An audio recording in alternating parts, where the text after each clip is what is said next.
While latest numbers from Stats Canada show that grocery price inflation is at the highest level since 2023, a new survey finds that nearly a quarter of Albertans say they're having a hard time affording groceries.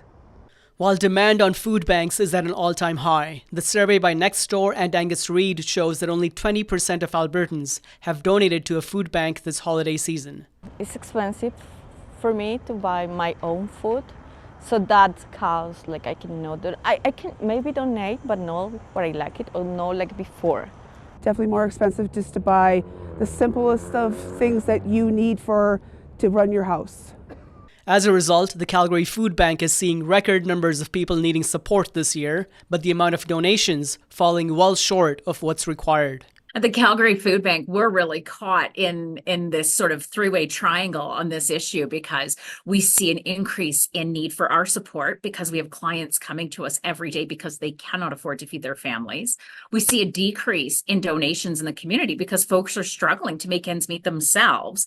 And then we see an increase in our own cost because we are actually purchasing close to $10 million worth of food every year. The Calgary Food Bank, which relies entirely on community donations, recently opened a new location downtown to address the growing need. But food charity and policy leaders across the country who are supporting a national campaign to end food insecurity say making sure Canadians don't go hungry should not be the responsibility of regular citizens. Food banks don't need to exist in a country like Canada. We have lots of food. We are a wealthy country. It's really a government failure, and food banks have been doing our best to pick up the slack where governments have been falling behind.